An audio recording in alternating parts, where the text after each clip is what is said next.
तो नमस्कार फ्रेंड्स आपण को आ गोटे नुआ वीडियो रे स्वागत। तो फ्रेंड्स देखंतु जो माने कि सीएम किसान योजना जोटा कि पूर्व सरकार कालिया योजना ना रे दउथिले टंका। तो सही सीएम किसान योजना टंका बहुत शीघ्र आपण को मिलिबा को जाउची। तो आज आम ये वीडियो रे संपूर्ण डिटेल आलोचना करिबा कि आपण को सही सीएम किसान टंका केबे मिलिबो, आपण कौन कले सीएम किसान टंका पाई परिबे, आपणक सब डॉक्यूमेंट ठीक अछि ना नाही, आपण केमिति जानिबे ए सबुर संपूर्ण डिटेल्स ये वीडियो माध्यम रे जानिबा।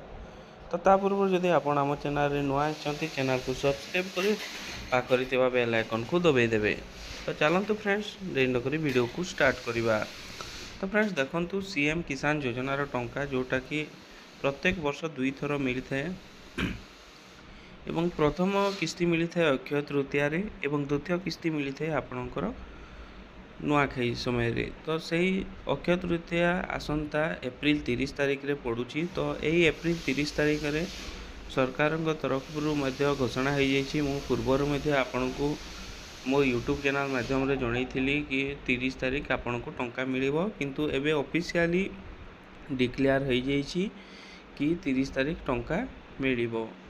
तापरे देखंतु फ्रेंड्स जो माने कि नुआ एप्लाय करथिले सेमानको मिलिबो कि नाही से बहुत चासी अपेक्षा करी अछंती। तो देखंतु फ्रेंड्स पूर्वरु 40 लक्ष भलिया आपनको चासी को मिलुतला सीएम किसान, किंतु एबे सरकार कहउचंती 50 लक्ष प्लस फार्मर को मिलिबो। तो देखंतु नुआ चासी माननको मध्य एथरो शामिल करिवे बोली आशा रहिछि। तापरे रहिछि देखंतु मु भी आपनको पूर्व वीडियो रे कहितली कि फार्मर रजिस्ट्रेशन जदि आपण न करूचंती तो आगामी दिन में आपण को असुविधा हेबो, किंतु ए पर्यंत सरकार किसी कही नाहंती कि फार्मर रजिस्ट्रेशन कले चलिबो, आपण को सीएम किसान मिलिबो नहेले मिलिबो नहीं, से विषय रे किसी कही नाहंती। जदि आपण फार्मर रजिस्ट्रेशन मध्य करि नाहंती ताले आपण को सीएम किसान टंका मिलिबो।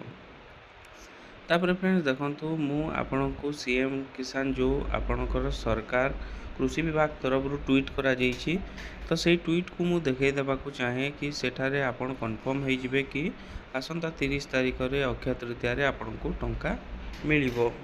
तो चलंतु देखिबा कोन अछि सही ट्वीट रे।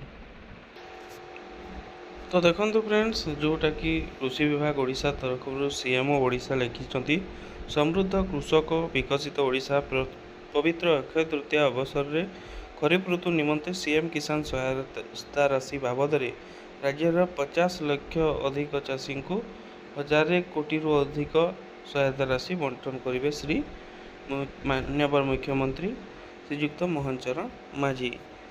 तो आपण एवं जानीपारे कि यही 30 तारिख रे आपणकर सीएम किसान टंका निश्चित आसीबो। तो फ्रेंड्स ये थिला सीएम किसान योजना को नहीं गोटे छोटिया अपडेट।